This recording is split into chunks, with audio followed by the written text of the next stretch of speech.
Hello সবাইকে, আমি মৈত্রী বালিয়াল আজকে চলে এসেছি ইউটিউবের একটি ভিডিও নিয়ে। সেই ভিডিওতে তোমাদেরকে জানাবো যে তোমরা যারা কনফিউজ নিজেদেরকে নিয়ে, যারা নিজেদের ওপর কনফিডেন্স রাখতে পারছো না, তারা একটা ছোট্ট গল্প শুনলে কীভাবে নিজেদের কনফিডেন্স বাড়াতে পারবে এবং নিজেরা যেটা চাও সেটাই করতে পারবে।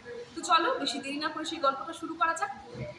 আমার একজন কলেজের প্রফেসর এই গল্পটা বলেছিলেন, তোমাদের সাথে শেয়ার করছি। একটা জায়গায় একটা মুরগির বসবাস ছিল।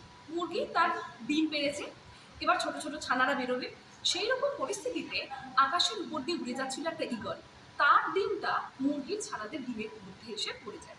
মুরগি প্রথম অবস্থায় বুঝতে পারে না, তো ন্যাচারালি মুরগির ডিম আর ঈগলের ডিমের সাইজের পার্থক্য হয়, কিন্তু গল্পের জন্য তোমরা এটা শোনো। তো মুরগি ভাবছিল সেটা তারই ডিম। আস্তে আস্তে মুরগি তার ছানারা যখন বেরোলো, ঈগলের ছানারা ছোট অবস্থায় একই দেখতে, তাদেরকে বড় করতে থাকলো।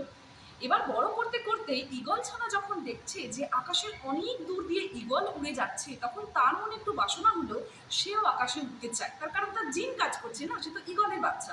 সে মাকে এসে বলল, মা মুরগি, আমি না আকাশে একটু উঁচুতে উঠতে চাই। তখন তার মা এবং অন্যান্য ছানা ভাই বোনেরা বলল, না, আমরা তো মুরগি, আমরা আকাশে উঠতে পারি না, তোমাকে এই মেঝেতেই উঠতে হবে। তখন সেই ঈগল মনে মনে খুব দুঃখ পেল। কিন্তু একদিন এই ঈগল একা একা চেষ্টা করতে করতে করতে করতে গাছের যখন একটু ওপরে গেল, তখন সে নিজে বুঝতে পারলো যে না, আমি উঠতে পারি, আমি আর পাঁচটা মুরগির মতো নয়, আমি খানিকটা ঈগলের মতো। এবং আস্তে আস্তে সেই মুরগির ছানা, যেটা কিনা অ্যাকচুয়ালি ঈগল, সে উঠতে শিখে গেল এবং আকাশে উড়ে গেল। বাস্তব জীবনটাও ঠিক তেমন।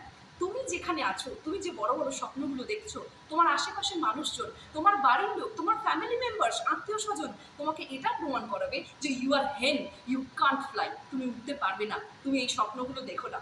কিন্তু বিশ্বাস করো, নিজের মধ্যে সেই কনফিডেন্সটা রাখো that you are a eagle, তুমি উঠতে পারো। তোমাকে আশেপাশের লোকেরা এটা বলছে তার কারণ তারা নিজেরা উঠতে পারে না। সো নিজের উপর বিশ্বাস রেখে তুমি এগিয়ে চলো, উড়ে দেখাও, দেখবে সফলতা জীবনে আসবে। Remember this things. ভালো থেকো।